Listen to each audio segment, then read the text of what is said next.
थवाई नंगी सिंथा करीनो थवाई नंगी पांडमना करीनो नुंगशिबा येकनबा अवाबा नुंगाइबा थवाई नंगना मांगखिबदा मसक मचू लेते करीसो चही तरा हिंबगी चही चामा हिंबगी वाहन थोक्सो चप माना हलिदो थवाई नंगना मियोइबना हिंगलिंगै मतम थौदोक वाथोकना पिक थले अहेन बतानै अवांग बकानै मिंचत अमदी लन थुमगी माइकई तानादुना चेली चाउरबा लांजाउनी हिंगनबगी लानफम असिदगी थोक्लै अवाबा नुंगाइबा मिहौबा येकनबा चानबा अदुबो असिबा हाइबा मिकुप्तु लाक्लबदा पुमनमक अरेंबनी फजबसो अथीबसो अवाबसो नुंगाइबसो चप मानखी असिबगी थोंजिंदा ngasi potlum hayengi चिंता पुमनमक मीनिंगलेस ओइरबा अर्थ थोक्ट्रबा अहांग ताइबंग अमदा तिनखी इटर्नल साइलेंस की सकलोंदा मसीना ओइबताई मियोइबना शीरबा मतुम मयामना हाइनरिबा नुंगाइना पोथारोको नुंगसीरबा चानरबा नंगबो अदुबो मनुंग मतम चादना पोथाबा पामलकबा अशिनी थमोई हेना कारिबा लेहौरिबा मिपुम खुदिंगदा अवाबगी मचू संगलमलिबा पूर्णा मागी ऑफिस रूम यौरकपदा ngantana थोंजिंदा शुमीगा राधा मानबीगा लेरंबदु थेंगनै अदुमना माबु ngaiduna लेरंबदुदा करी तौरबनो खन्ना होबे होबे चंगसिले इने केदोरे सुमीनाने नंगा वरी सानानिंगी हाइदना ngसाइदगी लेफम खंग्रैबुंग पुंगसे यामना ngali थबक कारकपा मतम यौद्री हाइबसो माने हेक ngaingamdadana लाक्लगा लेरिसिनी सिदा ओह लो लो चंगो असी हाइना थोंग हांगदुना चंगहले राधा मानबीदी मपानदा लेहौवी सुमी खक्ता चंगी पेशेंट अपॉइंटमेंट लेब्रा हाइना हाइफेट रीचेक तौवी अदुगा पूर्णसु चंगलक्तुना चेयरदा फमथै कैदौरे अई ngairamlide सुमीदा ओनसिंदुना हंगलकपनी अदुबु सुमी पाउखुम खुमलक्तबी पूर्णदा मिकुप खरा तुमिन येंगदुना ले मागी यंबुंगी सक्तमदो चोकथना उरे ममित ममाई येंगबा नुंगाइत्रे हक्चांगसो मयेंग यामना ताबदौना तौरे मसीबो मानरा माना थोखल्लिब्रा खल्ली माना मरम ओइरगनी मागी मरमदगी ngaktani कया फत्रिबनो मागी मपोक्सी मिंगोंदा पोतलुम पीबा मिंगोंदा दशा ताहनबा मीगी मकादा येतलुनबा पोकपा मपो मतिन सितोरई मथंता थै सुमी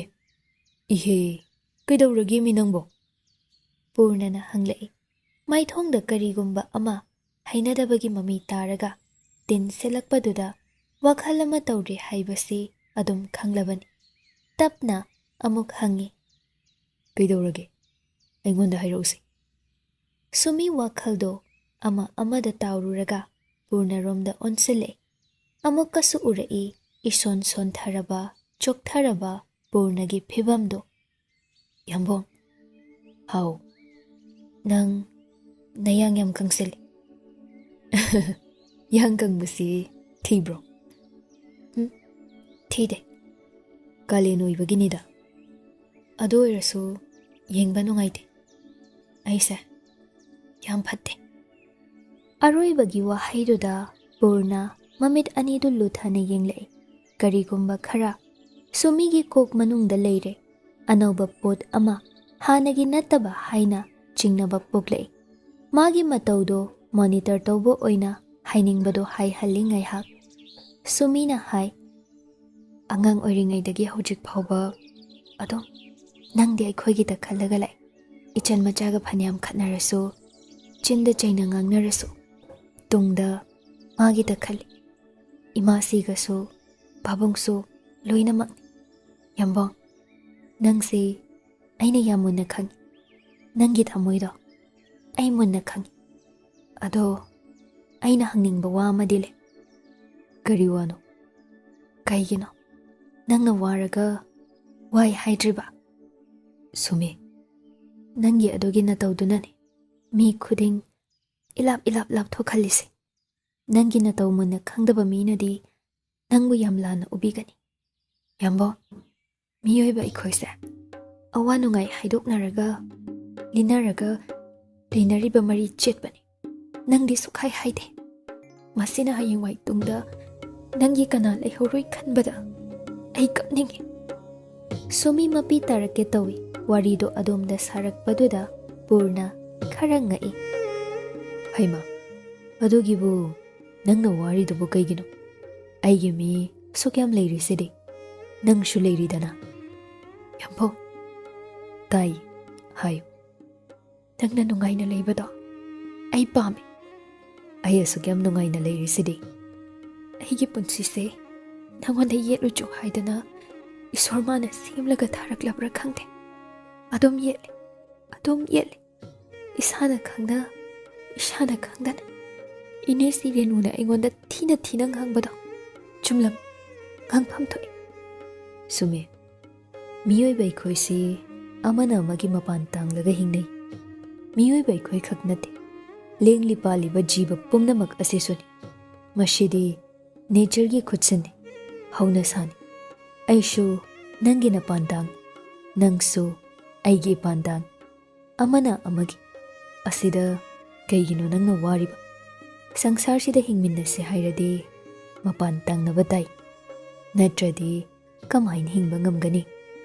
हेनमलबदि अदुना इमुंग मनुंग अनकपा चानबा मरुप मपांग हाइदना खाइदोकलगा लेरिसिनि नंगोंदा पाउखम यामले ऐंगोंददि अमत्ता लेते कैगिनो नंगना ऐगी वारिबो नंगना हाइबा इमुंग मनुंग अनकपा चानबा मरुप मपांग हाइदो ओइरुबगे होइनि अदुबु नशाना थंतना राल सिजबदुदि फतेदना ऐना नुंगाइबा ऐना वाबा मशिदि ऐ इसाना थोखंजबा ngakतनि ऐ इसाना लोइना फनबा शिनगनि कैगिनो नंगना ऐगी फमदा अयत बोइरे खलिबो कनाना कनादा येतलिबन पुंसी हाइबगी मसकसे मस्सिनीने इबुंगी बेमा शुमी कपनिंग लकले इबुंगी इबेमा हाइबा वाहाइसे पूर्ण कया सिजनदे असिगुंबा स्ट्रॉंग इमोशन यावबा वाहाइ असि मागी मचिंदगी पाकना थोक्तबनी अदुबो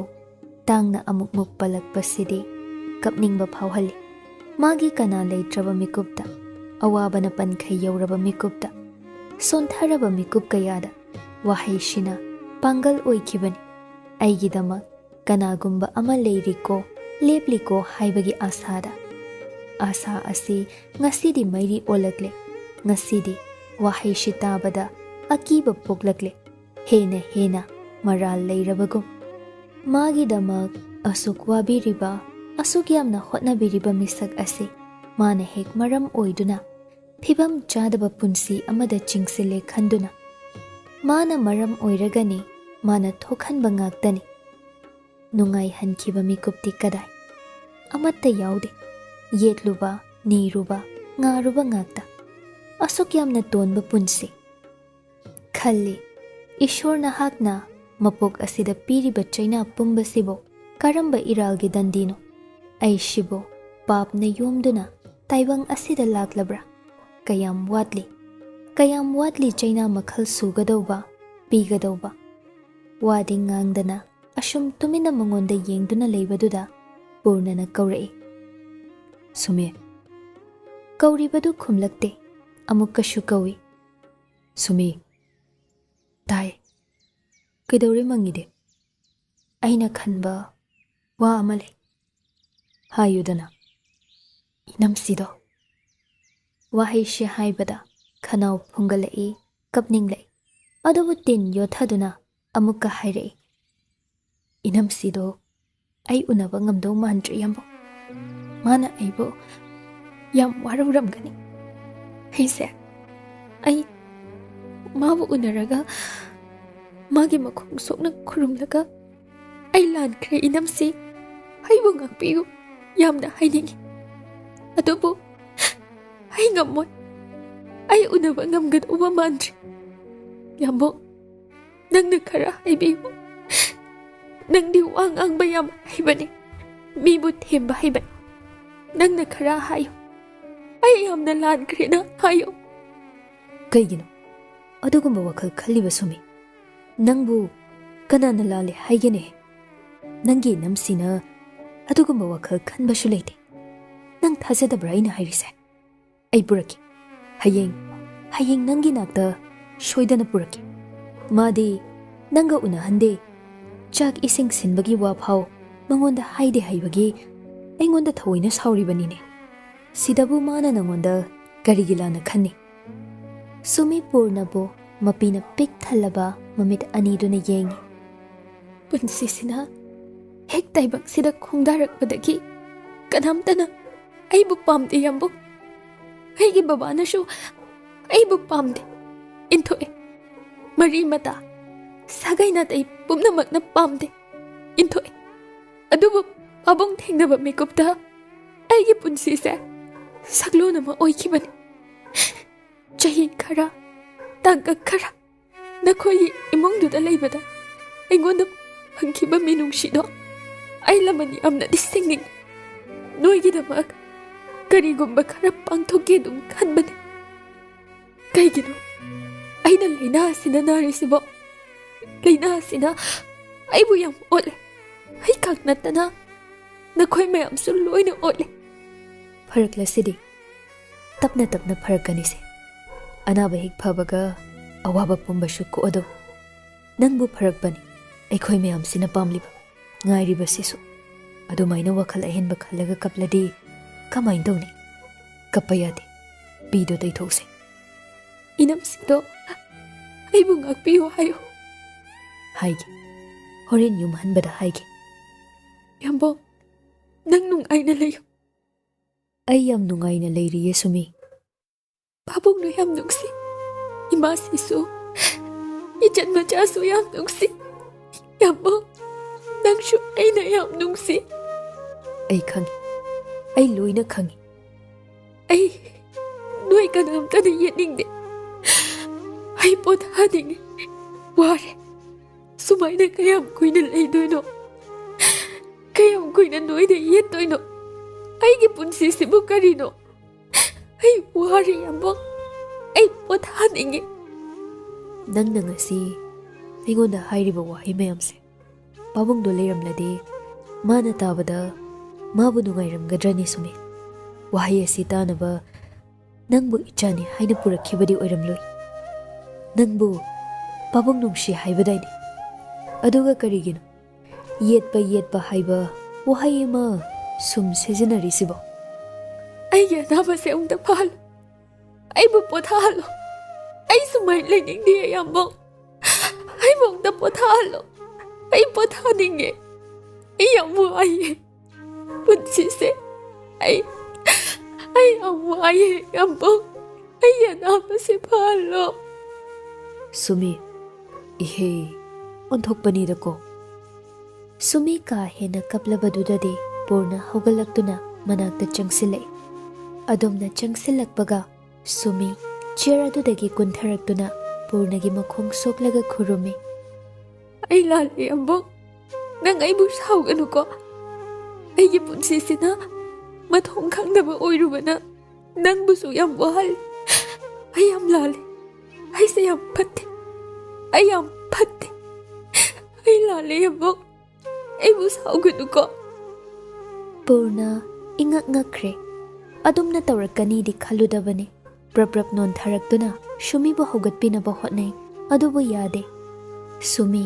पूर्णगी मखोंग कोलगा कप्पे वाहै ओइना हाइनिंगबने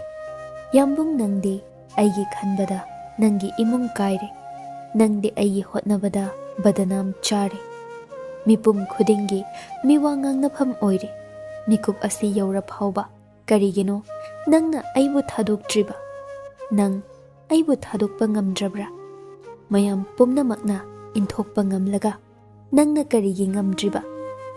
nangi laman sibo आइबु मपोक कयादा शिंगबा लोइगनी तोलबिनी हाइरिबा आइगी पुंसी से नंगी नफमददि ममल कया लेरिबा आइसिबु लाइबक थिबिनी हाइसिरा लाइबक फबिनी हाइसिरा अदुबु तशेंगना मिकुप अशिददि आई ꯅꯪꯒꯤ ꯅꯐꯝꯗ ꯌꯥꯝꯅ ꯌꯦꯠꯂꯦ ꯑꯩꯅ ꯃꯔꯝ ꯑꯣꯏꯔꯒ ꯅꯪꯒꯤ ꯏꯃꯨꯡ ꯀꯥꯏꯔꯦ ꯍꯟꯗꯛꯀꯤ ꯃꯄꯣꯛ ꯑꯁꯤꯗ ꯅꯪ ꯑꯩꯒꯤ ꯃꯔꯤꯁꯤ ꯕꯗꯅꯥꯝꯅ ꯊꯟꯈ꯭ꯔꯕꯁꯨ ꯃꯊꯪ ꯃꯄꯣꯛ ꯍꯥꯏꯕꯗꯨꯅ ꯂꯩꯔꯕꯗꯤ ꯑꯁꯦꯡꯕ ꯑꯃꯛꯄ ꯌꯥꯎꯗ꯭ꯔꯕ ꯃꯔꯤ ꯑꯃꯗ ꯅꯪꯒ ꯑꯩꯒ ꯑꯃꯨꯛ ꯊꯦꯡꯅꯕ ꯐꯪꯖꯒꯦ ꯅꯪꯒꯤ ꯅꯆꯜ ꯑꯣꯏꯕ ꯐꯪꯖꯒꯦꯀꯣ ꯋꯥꯍꯩꯁꯤꯡꯁꯤ ꯁꯨꯃꯤ ꯆꯤꯟꯕꯥꯜ ꯂꯥꯟꯅꯗꯤ ꯍꯥꯏꯗꯣꯛꯄ ꯉꯝꯗ꯭ꯔꯦ ꯃꯄꯤ ꯆꯗꯨꯝ ꯇꯥꯗꯨꯅ ꯈꯅꯥꯎꯗ ꯁꯣꯔ ꯐꯨꯡꯒꯠꯂꯗꯨꯅ ꯄꯨꯔꯅꯗ ꯌꯦꯡꯉꯤ ꯃꯤꯠꯌꯦꯡꯗꯨꯅ ꯈꯛ ꯄꯥꯎꯗꯝꯂꯗꯨꯅ ꯄꯨꯔꯅ ꯉꯁꯥꯏꯗꯒꯤ ꯐꯥꯊꯗꯨꯅ ꯂꯩꯕꯅꯤ ꯑꯗꯨꯕꯨ ꯉꯝꯗ꯭ꯔꯦ ꯀꯞꯅꯤꯡꯂꯛꯏ ꯄꯤ ꯇꯥꯔꯛꯏ ꯄꯤ ꯎꯍꯟꯕꯗꯤ ꯌꯥꯗꯦ ꯁꯣꯟꯊꯔꯕ ꯄꯨꯛꯅꯤꯡ ꯋꯥꯈꯜ ꯎꯍꯟꯕ ꯌꯥꯗꯦ ꯃꯁꯤ ꯈꯟꯅ ꯐꯠ ꯐꯠ ꯇꯩꯊꯣꯛꯏ ꯌꯦꯡꯉꯣꯏ ꯁꯨꯃꯤ ꯁꯨꯃꯥꯏꯅ ꯇꯧꯔꯗꯤ ꯐꯠꯇ꯭ꯔꯦ ꯍꯧꯒꯠꯂꯨꯁꯤ ꯀꯩꯒꯤꯅꯣ ꯅꯪꯅ ꯉꯁꯤ ꯋꯥꯈꯜ ꯈꯪꯁꯣꯟ ꯁꯣꯟꯊꯔꯤꯕꯣ ꯅꯪꯒꯤꯗꯃꯛ ꯅꯠꯇ꯭ꯔꯣ ꯑꯩꯅ ꯀꯣꯏꯆꯦꯟ ꯆꯦꯟꯗꯅ ꯍꯣꯠꯅꯔꯤꯕꯁꯦ ꯅꯪ ꯑꯅꯥꯕ ꯐꯔꯛꯄꯅꯤꯅꯦ ꯑꯩꯅ ꯅꯨꯃꯤꯠ ꯃꯁꯤꯡ ꯊꯤꯗꯨꯅ ꯉꯥꯏꯔꯤꯕꯁꯤꯁꯨ ꯁꯨꯃꯤ ꯋꯥꯍꯩꯗꯨꯗ ꯁꯨꯃꯤ ꯑꯃꯨꯛꯀ ꯍꯦꯟꯅ ꯀꯞꯅꯤꯡꯂꯛꯏ ꯃꯥꯒꯤꯗꯃꯛꯅꯤ ꯍꯥꯏꯕ ꯋꯥꯍꯩꯗꯣ ꯆꯩꯅꯥ ꯐꯥꯎꯔꯦ ꯄꯨꯔꯅ ꯃꯈꯥ ꯇꯥꯔꯛꯏ ꯍꯌꯦꯡꯅꯦ ꯑꯩ ꯊꯣꯏꯕꯤꯗꯣ ꯄꯨꯔꯛꯀꯦ ꯏꯃꯥꯒꯁꯨ ꯋꯥꯔꯤ ꯁꯥꯒꯦꯔꯥ ꯇꯦꯂꯤꯐꯣꯟ ꯇꯧꯔꯥ ꯇꯧꯒꯅꯨ ꯏꯆꯟ ꯃꯆꯥꯗꯤ ꯋꯥꯔꯤ ꯁꯥꯅꯤꯡꯗ꯭ꯔꯣ ꯅꯪꯕꯣ ꯀꯣꯟꯅ ꯁꯥꯟꯅꯒꯦ ꯊꯣꯏꯕꯤꯗꯣ ꯍꯣꯔꯦꯟ ꯅꯨꯡꯗꯥꯡ ꯋꯥꯏꯔꯝ ꯆꯥꯛ ꯏꯁꯤꯡ ꯄꯨꯔꯒ ꯂꯥꯛꯃꯤꯟꯅꯧꯔꯥ ꯍꯌꯦꯡ ꯂꯥꯛꯎꯔꯣ ꯀꯣꯟꯅ ꯎꯅꯒꯦ ꯑꯩ ꯍꯧꯖꯤꯛ ꯉꯝꯂꯣꯏ ꯀꯩꯁꯨ ꯀꯥꯏꯗꯦꯁꯦ ꯍꯌꯦꯡꯋꯥꯏ ꯅꯪꯅ ꯅꯥꯕ ꯐꯔꯀꯥꯟꯗ ꯏꯔꯦꯟꯖꯅ ꯎꯅꯔꯒ ꯂꯣꯏꯔꯦ ꯑꯗꯨꯕꯨꯗꯤ ꯃꯥꯗꯤ ꯅꯪꯕꯨ ꯌꯥꯝ ꯎꯅꯤꯡꯂꯕꯅꯤ ꯑꯁꯦꯡꯕꯔꯥ ꯑꯁꯦꯡꯕꯅꯤ ꯃꯥꯅ ꯑꯩ ꯀꯩꯁꯨ ꯌꯦꯡꯅꯤꯡꯂꯝꯂꯣꯏ ꯑꯗꯨꯅ ꯅꯪꯅ ꯈꯟꯕ ꯋꯥꯈꯜꯅꯤꯗꯅ ꯃꯥꯅ ꯅꯪꯕꯨ ꯌꯦꯡꯅꯤꯡꯗꯦ ꯍꯥꯏꯔꯛꯄ꯭ꯔꯅꯤ ꯂꯥꯛꯑꯒ ꯍꯥꯏꯔꯛꯄ꯭ꯔꯕ ꯍꯥꯏꯔꯛꯇꯦ ꯑꯗꯨꯒ ꯀꯔꯤꯒꯤ ꯃꯥꯅ ꯅꯪ ꯎꯅꯤꯡꯉꯤ ꯎꯅꯤꯡꯗꯦ ꯍꯥꯏꯗꯨꯗꯤ ꯁꯤꯗ ꯂꯥꯛꯑꯒ ꯈꯪꯗꯧ ꯅꯠꯇ꯭ꯔꯣ ꯋꯥꯔꯤ ꯁꯥꯟꯅꯔꯒ ꯈꯪꯗꯧ ꯑꯗꯨꯒ ꯀꯩꯒꯤ ꯅꯪꯉꯣꯟꯗ ꯃꯥꯅ ꯁꯥꯎꯗꯣꯏꯅꯣꯅꯤ ꯃꯔꯝ ꯂꯩꯇꯦꯗ ꯁꯨꯃꯤ ꯈꯨꯝꯂꯛꯇ꯭ꯔꯦ ꯍꯟꯗꯃꯨꯛꯇꯤ ꯄꯨꯔꯅ ꯋꯥ ꯑꯇꯩ ꯑꯇꯩ ꯍꯥꯏꯔꯤꯕ ꯃꯌꯥꯝꯗꯣ ꯇꯨꯃꯤꯟꯅ ꯑꯁꯨꯝ ꯇꯥꯏ ꯃꯈꯣꯏꯒꯤ ꯕꯦꯠ ꯂꯩꯔꯤꯕ ꯑꯗꯣꯝꯗ ꯄꯨꯔꯛꯂꯒ ꯄꯣꯊꯥꯍꯜꯂꯤ ꯉꯁꯤꯒꯤ ꯕꯤꯍꯦꯚꯤꯌꯔꯗꯣ ꯑꯅꯧꯕ ꯑꯣꯏꯕꯒꯤ ꯄꯨꯔꯅꯅ ꯅꯔꯁꯁꯤꯡꯗ ꯈꯔ ꯀꯨꯞꯅ ꯌꯦꯡꯉꯨ ꯍꯥꯏꯗꯅ ꯁꯤꯟꯅꯩ ꯁꯨꯃꯤꯅ ꯍꯟꯖꯤꯟ ꯍꯟꯖꯤꯟ ꯋꯥꯍꯩ ꯑꯃꯗꯤ ꯄꯜꯂꯤ ꯌꯥꯝꯕꯨꯡ ꯑꯩ ꯅꯪꯅ ꯅꯨꯡꯉꯥꯏꯅ ꯍꯤꯡꯕꯗꯨ ꯄꯥꯝꯃꯤ ꯋꯥꯍꯩ ꯑꯁꯤꯒꯤ ꯑꯥꯔꯊ ꯀꯔꯤꯅꯣ ꯃꯥꯕꯨ ꯃꯥꯒꯤ ꯑꯋꯥꯕ ꯁꯛꯐꯝ ꯁꯨꯃꯤꯒꯤ ꯃꯥꯡꯗ ꯎꯠꯈ꯭ꯔꯕ꯭ꯔꯥ ꯀꯔꯤ ꯍꯥꯏꯔꯨꯔꯦ ꯀꯔꯤ ꯎꯍꯜꯂꯨꯔꯦ ꯆꯦꯛꯁꯤꯟꯅꯗꯤ ꯍꯣꯠꯅꯕꯅꯤ ꯐꯅ ꯀꯟꯅ ꯍꯣꯠꯅꯕꯅꯤ ꯃꯥꯅ ꯅꯨꯃꯤꯠ ꯑꯗꯨꯃ ꯏꯇꯠ ꯇꯠꯇꯅ ꯆꯠꯇꯨꯅ ꯌꯦꯡꯉꯤ ꯀꯩꯁꯨ ꯊꯣꯏꯗꯣꯛꯄ ꯇꯧꯕꯗꯤ ꯃꯥꯟꯗꯦ ꯑꯅꯥꯕ ꯃꯁꯛ ꯈꯪꯂꯛꯄꯒꯤ ꯑꯅꯥꯕ ꯊꯨꯅ ꯐꯅꯤꯡꯂꯛꯄꯒꯤ ꯃꯦꯟꯇꯦꯜ ꯁ꯭ꯇ꯭ꯔꯦꯁ ꯑꯗꯨꯅ ꯑꯣꯏꯍꯜꯂꯛꯄ꯭ꯔꯥ ꯈꯜꯂꯤ ꯑꯗꯨꯕꯨ ꯃꯥꯒꯤ ꯄꯥꯎ ꯅꯥꯀꯣꯏꯅꯅ ꯇꯥꯈ꯭ꯔꯦ ꯍꯥꯏꯕꯁꯤꯃꯗꯤ ꯚꯥꯞ ꯑꯣꯏꯔꯨꯗ꯭ꯔꯦ ꯈꯟꯍꯧꯗ꯭ꯔꯦ ꯅꯨꯡꯗꯥꯡ ꯋꯥꯏꯔꯝ ꯊꯕꯛ ꯍꯜꯂꯛꯄꯗ ꯊꯣꯏꯕꯤ ꯍꯣꯏꯗ ꯆꯪꯂꯛꯏ ꯈꯖꯤꯡ ꯑꯇꯦꯛꯄꯒ ꯃꯔꯣꯏ ꯅꯥꯀꯨꯞꯄꯤ ꯈꯔ ꯂꯩꯗꯨꯅ ꯔꯥꯁꯤꯗ ꯄꯤ ꯆꯥꯛ ꯆꯥꯈ꯭ꯔꯣ ꯏꯕꯨꯡꯉꯣ ꯑꯩꯅꯦ ꯄ꯭ꯔꯞ ꯊꯣꯡꯒꯦ ꯆꯥꯔꯔꯣꯏꯒꯦ ꯗꯩꯃ ꯑꯥꯗ ꯅꯊꯟꯇ ꯅꯨꯡꯉꯥꯏꯇꯦꯅꯦꯍꯦ ꯅꯪꯕꯣ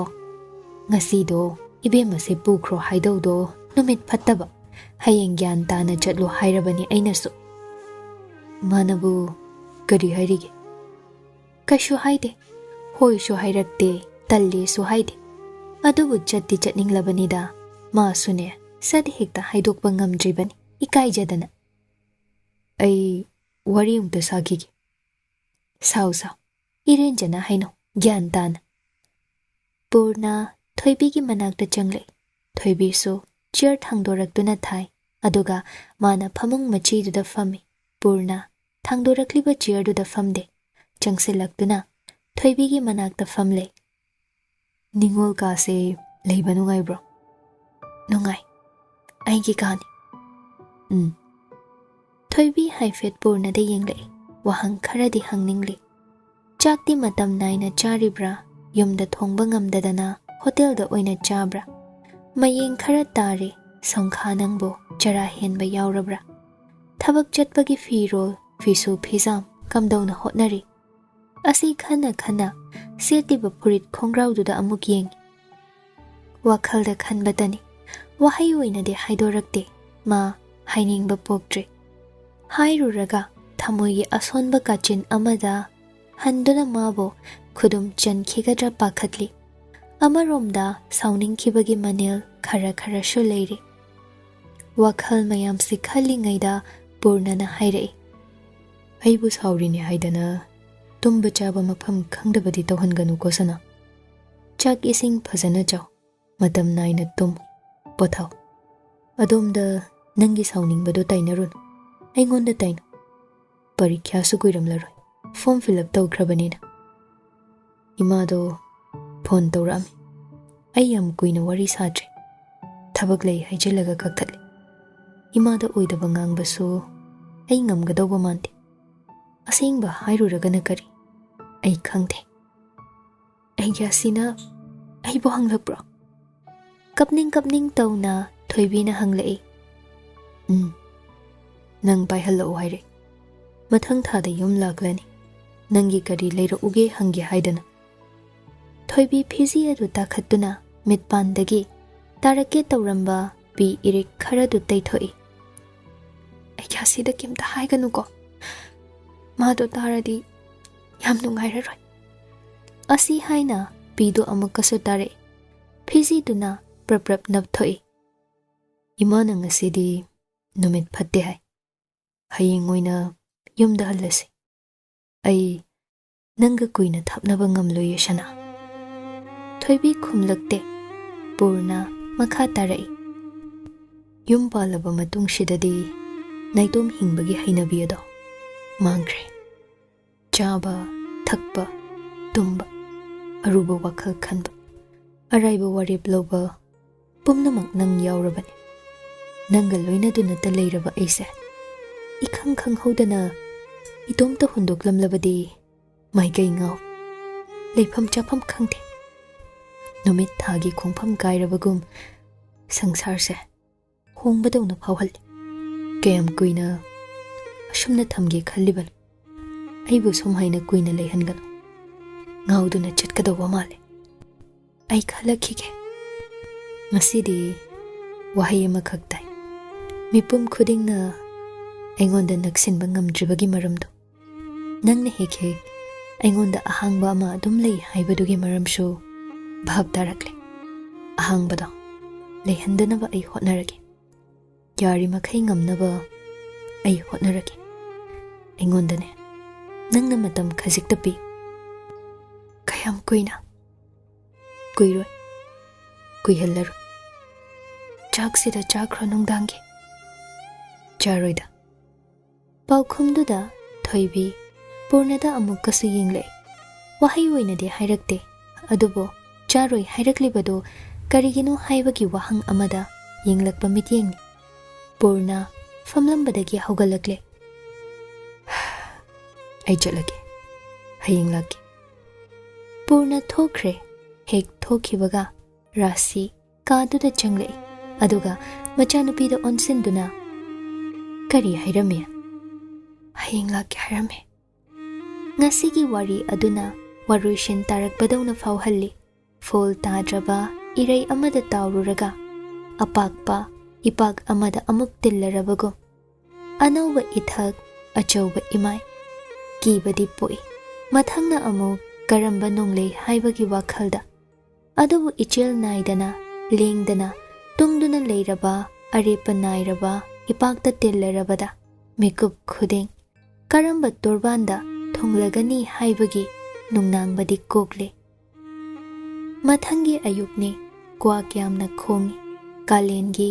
yakna haigalakpa nungshada kwakna lakna khongbado pukning charangna halli mahausagom ayuki pung 10 aduwaida purna hospital yore office room hek changbaga nurse ama hobe lakduna pau tamle doctor patient ama staff singda taklamdabi mayumda hankre hai kana pukhawromdagi mama macha leibado patient gi mamingna sumi ingak ngai ngarang wari sakhibadadi yum hanbagi maramda karishu haina khide khudakta kari thoklaba zatno khali hospital ꯁꯤꯗ ꯂꯩꯕ ꯍꯩꯅꯔꯛꯇ꯭ꯔꯗꯨꯅ ꯇꯨꯃꯤꯟ ꯃꯃꯥ ꯃꯆꯥ ꯆꯠꯈ꯭ꯔꯕ꯭ꯔꯥ ꯅꯤꯡꯁꯤꯡꯂꯛꯏ ꯃꯃꯥꯡꯉꯩ ꯑꯁꯨꯝꯅ ꯅꯣꯡꯉꯥꯜꯂꯝꯗꯥꯏ ꯑꯃ ꯇꯨꯃꯤꯟꯅ ꯆꯦꯟꯈꯤꯕꯗꯣ ꯑꯗꯨꯒꯨꯝꯕꯔꯥ ꯃꯉꯣꯟꯗꯒꯤ ꯑꯃꯨꯛ ꯂꯥꯞꯊꯣꯛꯅꯕꯒꯤꯗꯃꯛ ꯆꯦꯜꯂꯤꯕ꯭ꯔꯥ ꯈꯨꯗꯛꯇ ꯆꯠꯇꯨꯅ ꯍꯪꯅꯤꯡꯉꯤ ꯑꯗꯨꯕꯨ ꯌꯥꯗꯦ ꯃꯥꯒꯤ ꯊꯕꯛꯅ ꯌꯥꯗ꯭ꯔꯦ ꯄꯦꯁꯦꯟ ꯂꯩꯔꯤꯕ ꯃꯌꯥꯝꯗꯣ ꯊꯥꯗꯣꯛꯂꯝꯕ ꯌꯥꯔꯣꯏꯗꯧꯔꯤ ꯅꯨꯃꯤꯠꯇꯨꯃꯒꯤ ꯃꯊꯧ ꯂꯣꯏꯁꯤꯜꯂꯝꯕ ꯇꯥꯏ ꯇꯉꯥꯏ ꯐꯗꯕꯅꯤ ꯑꯁꯨꯝꯅ ꯋꯥꯈꯜ ꯃꯐꯥꯡ ꯈꯟꯗꯨꯅ ꯊꯕꯛ ꯍꯧꯏ ꯇꯔꯪ ꯑꯃꯗ ꯏꯇꯥꯎ ꯇꯥꯎꯏ ꯃꯁꯥꯗꯣ ꯉꯥꯏꯉꯝ ꯁꯤꯡꯉꯝꯗꯕ ꯏꯍꯩ ꯍꯩꯅꯤꯡꯗꯕ ꯑꯃꯒ ꯂꯣꯏꯅꯅ ꯄꯨꯡ 3 ꯑꯗꯨꯋꯥꯏꯗ ꯃꯥꯒꯤ ꯄꯦꯁꯦꯟ ꯔꯥꯎꯟ ꯆꯠꯂꯝꯕꯁꯤꯡꯗꯤ ꯂꯣꯏꯔꯦ ꯑꯦꯄꯣꯏꯟꯃꯦꯟ ꯑꯇꯣꯞꯄ ꯂꯩꯇ꯭ꯔꯕꯗꯨꯗ ꯑꯣꯐꯤꯁ ꯑꯋꯥꯔ ꯂꯣꯏꯗ꯭ꯔꯤꯉꯩ ꯊꯣꯛꯂꯛꯏ ꯁꯨꯃꯤ ꯍꯣꯏꯒꯤ ꯂꯩꯔꯛ ꯆꯪꯂꯛꯄꯗ ꯈꯨꯗꯩ ꯁꯦꯠꯄ ꯅꯨꯄꯥ ꯈꯔ ꯁꯪꯒꯨ ꯆꯠꯄ ꯎꯏ ꯋꯥ ꯑꯅꯧꯕ ꯌꯥꯜꯂꯨꯔꯒ ꯂꯦꯡꯗ ꯊꯣꯡꯒꯠꯇꯨꯅꯁꯨ ꯄꯨꯔꯤ ꯑꯗꯨꯗꯒꯤ ꯑꯁꯨꯝ ꯎꯔꯛꯏ ꯄꯨꯡꯉꯧ ꯐꯅꯦꯛ ꯁꯦꯠꯄ ꯑꯍꯜ ꯅꯨꯄꯤ ꯈꯔ ꯊꯣꯡꯒꯥꯜ ꯅꯛꯁꯤꯜꯂꯛꯄꯒ ꯍꯦꯟꯅ ꯎꯔꯛꯏ ꯀꯣꯟꯊꯣꯡ ꯃꯄꯥꯗꯨꯗ ꯒꯥꯔꯤ ꯈꯥꯝꯂꯝꯂꯒ ꯀꯨꯝꯃꯤ ꯑꯉꯧꯕ ꯁꯦꯠꯄ ꯆꯠꯂꯝꯕꯁꯤꯡꯗꯨ ꯃꯔꯤ ꯁꯨꯃꯤꯒꯤ ꯊꯣꯡꯒꯥꯜ ꯂꯣꯝꯗ ꯆꯪꯈꯤ ꯄꯨꯔꯅ ꯇꯔꯪ ꯑꯃꯗ ꯌꯦꯡꯗꯨꯅ ꯀꯣꯟꯊꯣꯡ ꯋꯥꯡꯃꯗ ꯂꯦꯞꯇꯨꯅ ꯂꯩ ꯆꯪꯈ꯭ꯔꯤꯕ ꯃꯤꯁꯤꯡꯗꯨꯅꯁꯨ ꯃꯥꯕꯨ ꯀꯤꯔꯨꯞ ꯌꯦꯡꯂꯝꯃꯤ ꯇꯥꯔꯛꯏ ꯈꯣꯟꯖꯦꯜ ꯈꯔ ꯇꯦꯡꯊꯥꯗꯨꯅ ꯀꯞꯄ ꯀꯔꯤ ꯃꯔꯣꯜ ꯍꯥꯏꯔꯤꯕꯅꯣ ꯃꯥꯒꯤ ꯋꯥꯈꯜꯅ ꯂꯧꯁꯤꯟꯕ ꯉꯝꯂꯛꯇ꯭ꯔꯦ ꯈꯣꯟꯖꯦꯜ ꯑꯗꯨꯗꯤ ꯔꯥꯙꯥ ꯃꯥꯟꯕꯤꯒꯤ ꯃꯥꯜꯂꯤ ꯄ꯭ꯔꯃꯣꯒꯤꯁꯨ ꯃꯥꯜꯂꯤ 이마기 베마 난 잘라보 난 이마부 다독도네 잘라보 유만시 하이다나 나랑 아독 땀티나 니가이 떠우바디 마시기 오이레코 이마기 베마 라이박 티비 난 이마부 와라우라브로 아이기 자세 야무아는 잣크 아이기 자세 마마 아이는 누가이 한방am 키드레 이자비요 아이기 이자비요 아이기 자세 그나눔다 감 이타눔다 아몽다 꼴라오게 이마기 메마 낭무야 와라브로 이내기 메마 수미 이마우디 밍원다 까이다바니꼬 녹미 이내 짝 토구라 이내 이생 lakhalura lakpado uba phangaroi ko tolida ko imaugi punsi se nungai na potharuro ko ibema mathang mapoktadi laibak kami oyu ko inegi sumi